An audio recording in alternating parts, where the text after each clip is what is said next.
Assalamualaikum warahmatullahi wabarakatuh. Veritas, Probabilitas, Justitia. Kebenaran, kejujuran, dan keadilan. UI World berangkat dari 3 nilai-nilai inti, core values. Untuk itu kami selalu menyampaikan sesuatu yang harus dikoreksi kalau nggak benar, kalau tidak jujur, dan kalau tidak adil. Nah, tiga situasi sekarang ini kok ngebentur semua atau 3 nilai yang dipakai lo UI World sekarang ini.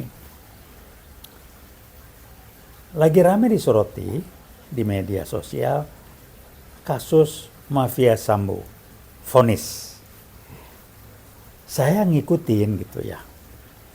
Dan yang menarik yang ingin saya jadikan salah satu acuan adalah masukan dari Pak Mahfud MD selaku Menko Polhukam. Bahwa, kata beliau,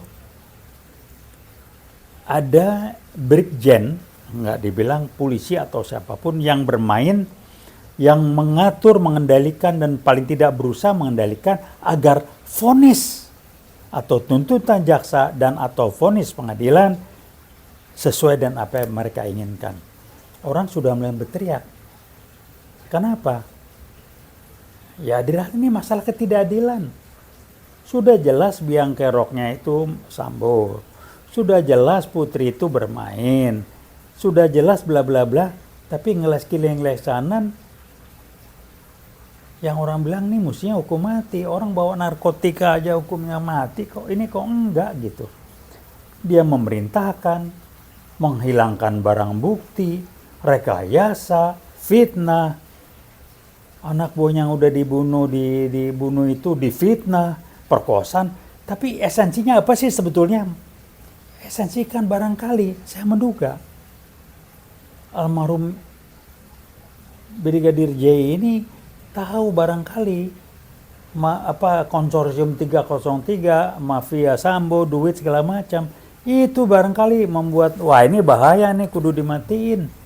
Barangkali itu. Lah kok cuman tuntutan jaksa seumur hidup. Terus PC 8 tahun. Eliezer yang sudah kolaboratif sebagai anak buah segala macam lebih tinggi dari PC. Jadi mulai bingung saya. Nah, Pak Mahfud saya mengatakan inilah contoh bukti permainan dari brigadir siapa namanya itu yang belum disebut yang berusaha bermain. Saya percaya. Kenapa percaya? Kan waktu proses saja Komnas HAM dibayar kok dikasih amplop. Yang udah diganti Komnas HAM-nya itu saya ngomong berkali-kali di video. Mari Komnas HAM kita ketemu. Tapi tidak semua mau nerima amplop itu. Kan model 2 ngasih amplop atau ngancem. Lah ini jelas Satgasus ini kan ilegal. Nah, itulah saya bilang salah satu bentuk dari mafia yang dipakai dalam menjadi eksekutor dalam kasus kilometer 50. Kok nggak dibongkar ya? Pak Kapolri saya sih ikut prihatin, rada repot juga. Mau dibongkar dia ngadepin petinggi-petinggi. Pak Jokowi pun tidak komentar mengenai kilometer 50. Cuman Sambo komentar. Apa beliau juga kena di trap? Ikut terlibat di kilometer 50. Nggak tahu saya. Itu kan membunuh. Saya udah menduga lah, kilometer 50 itu nanti kalau kejadian yang menyerang preman. Waduh, ini kan model preman sudah jelas. Menyerang petugas. Petugas dari mana dia pakai pakaian preman? Menyerang petugas. Terus tampil yang sekarang terlibat di Brigadir J juga, Brigjen polisi siapa itu kan hadir di sana tampil waktu paparan Kapolda Metro Jaya yang dikoreksi sendiri, ngaco sendiri segala macam. Yang sekarang kasus Brigadir J kok menang wae. Dan Kapolri pun diem aja. Wah ini orang kuat di belakangnya ini. Yang kalau dikerjain dia nyanyi. Buat kilometer 50 gue tahu. Ini dia blackmail lah ya. Jadi udahlah. Nah kalau Kapolda Jawa Timur digusur karena tidak sekuat. Tidak megang kunci, tidak megang rahasia. Di mana dia bisa neken yang di atas. Kan sekarang model gitu. Jadi kalau ada pejabat nggak nurut, lu nggak nurut, gue buka lo kasusnya. Katanya ada kelompok di rejim sekarang yang mananya begitu. Ada seorang menteri yang saya tahu diancam sekarang udah jinak nurut. Apa menteri kehutanan, menteri apa gitu. Adiknya ini dia masih ngelawan, tapi begitu kasus dia dibuka sampai sekarang jinak. Nggak usah sebut nama lah ya. Anda kira-kira sendiri aja. Karena memang main gitu. Nah ini kan sama. Jadi kok nggak diaudit ya kilometer 50? Kok nggak diaudit ya Satgasus? Kok nggak dikaitkan ya? Orangnya sama, yang mati-matiin CCTV orangnya sama, komandan lapangannya sama, Hendra Kurniawan itu hadir di sana. Udah pasti dia nggak mungkin tampil perorangan hadir kalau nggak ada perintah. Kalau yang merintah bukan Sambo, siapa? Sambo kan di bawah kendalinya katanya, di bawah kendalinya sekarang Mendagri Pak Tito itu. Apa iya betul? Waduh, rumor Pak Tito, tolong dilurusin lah. Wah, Anda targetnya jadi wapres, wah gitu kan. Karena Anda berjasa waktu pemenangan Pilpres. Ini rumor, saya cuma minta klarifikasi. Pilpres kedua itu yang sekian ratus petugas mati nggak boleh diotopsi, segala macam. Anda lewat tangan-tangan anak buah Anda waktu itu Kapolrinya Anda bermain. Saya dapat informasi aja juga. Bahwa dulu nangkep ini nangkep itu bukan Anda, anak buah Anda, tapi Anda yang mengklaim. Jadi udahlah ya. Jadi kalau memang itu betul, Pak Jokowi Anda terlibat. Anda tahu. Dan Anda menang wae. Jadi kilometer 50, tolong dijawab. Seperti juga ijazah palsu, jawab aja.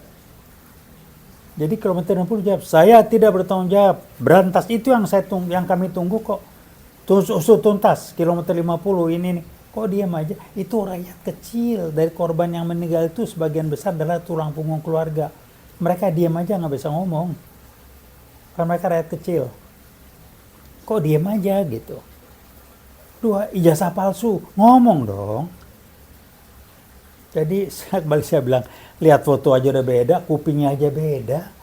Kuping yang difoto, yang katanya foto Pak Jokowi, beda dengan foto kuping Pak Jokowi di foto, beda banget. Itu aja kuping aja, gampang lah. Kalau kumis bisa setel, kacamata nanti berdali. Sekarang buktikan jasa. Terus Pak Bambang Tri, Gus Nur ditangkap alasannya menghina agak. Urusan apa orang mau bahala kok? Nah yang nuntut nggak bisa bacot juga tuh. Kejang-kejang meninggal. Ya mudah-mudahan meninggalnya ya nggak tahu lah saya. Jadi tolong Pak Jokowi, Anda jawab dua hal ini dikaitkan dengan dengan santunan untuk korban-korban HAM. Saya kaitkan dengan bangkitnya PKI Gaya Baru, upayanya ini.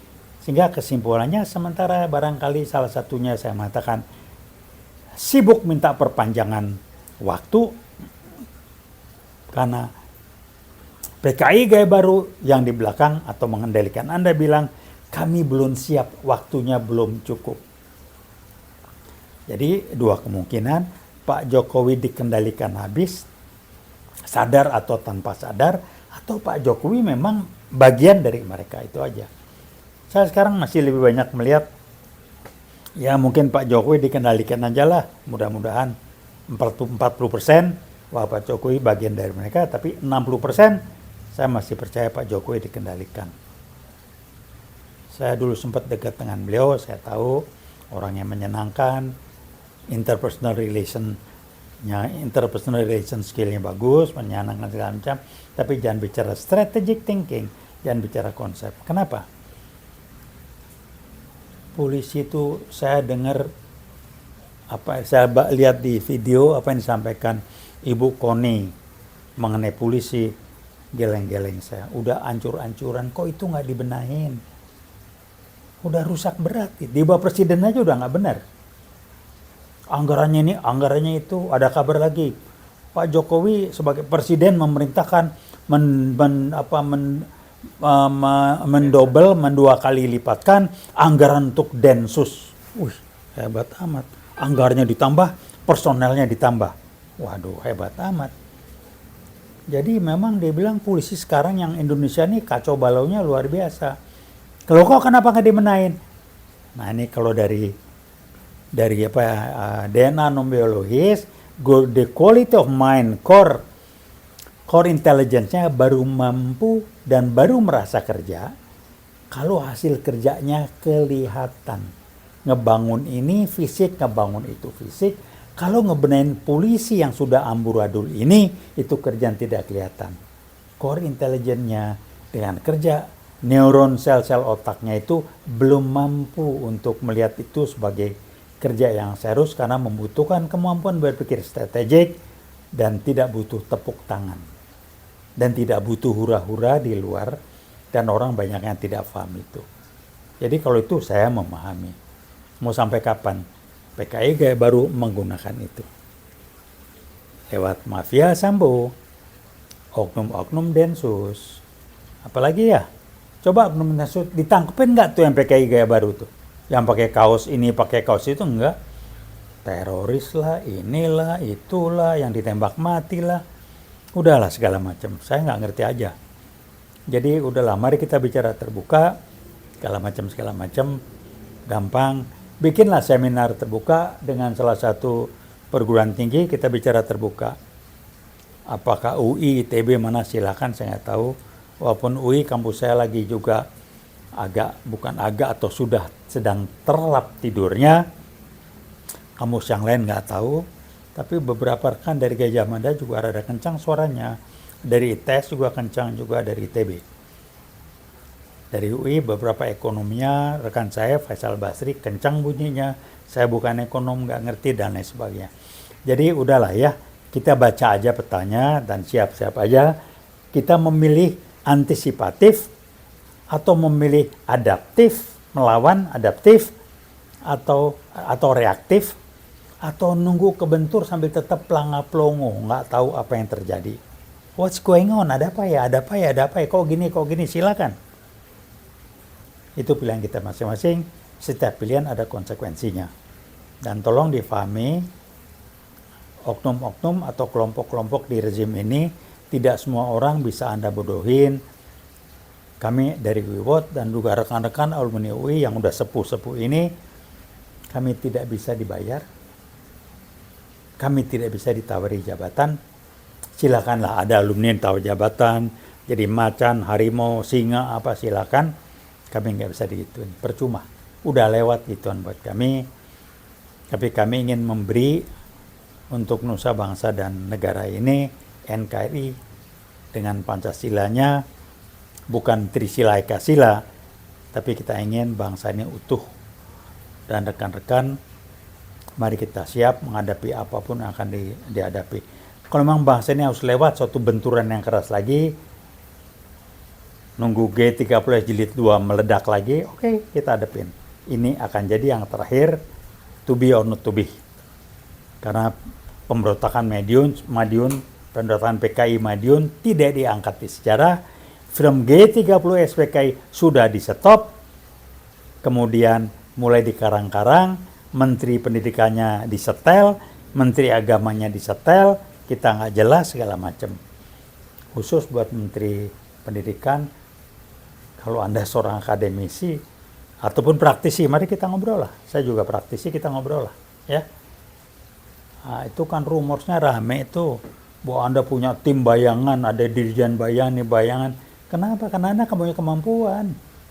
Itu aja. Anda di style juga dikendalikan. Dapat apa Anda? Gojek Anda dapat berapa? Katanya Gojeknya dibayar, wadah nggak tahu lagi lah. Udah bertebaran itu. Saya nggak mau nanggapin, nggak mau komentar itu. Tapi yang jelas adalah semuanya bagian dari strategi PKI Gaya Baru untuk melakukan GT+ jilid 2 dan mereka tidak mau gagal. Kami pun tidak mau dikerjain. Mari kita lihat nanti. Terima kasih. Jadi Sambo, Brigjennya Pak Mahfud, terima kasih. Anda mengingatkan kami. Halo Pak Jaksa, Pak Hakim, saya baca di medsos, jaksanya sampai nangis, katanya menangis atau hampir nangis, membacakan keputusan, karena barangkali berentang dan hati nurani Anda. Tapi kami memahami Anda dalam posisi yang susah. Bos Anda dibayarin kali, atau diancam, atau di apa yang nggak tahu. Tinggal Pak Hakim. Ya, kunci terakhir adalah Anda. Kalau sudah Anda sebagai pemutus terakhir juga susah, tapi tolong diingat Anda juga manusia, cuman punya dua pilihan, amplop atau ancaman. Anda siap menghadapi itu untuk tidak bisa diancam segala macam.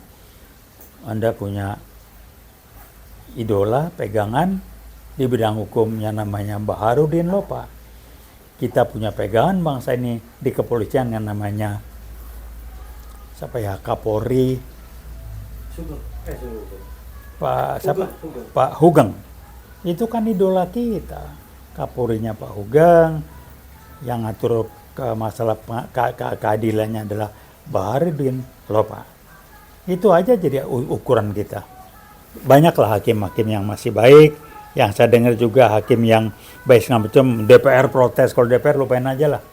Nah terakhir titipan, DPR berani nggak ngomongin take home pay ada sebulan berapa? Kasih rinciannya. Berani ngomong take home pay Anda berapa? Take home apa? Uang yang Anda terima setiap bulan resmi dari DPR berapa? Yang nggak resmi udah nggak usah lah. Uang ini, uang itu nggak usah lah. Sebutin gaji Anda berapa, ini Anda berapa, terima uang ini. Sebutin, kaget-kaget kita. Makanya Anda jinak-jinak semua. Itu aja, selamat malam. Veritas, kebenaran, probitas, kejujuran, dan justisia keadilan. Lawan perilaku siapapun, pejabat sekalipun yang melanggar 3 nilai inti ini. Veritas, probitas, justisia. Selamat malam. Wassalamualaikum warahmatullahi wabarakatuh. Terima kasih. Oke bang, keren. 15 menit lebih kali ya. Ini 16. 16 juga.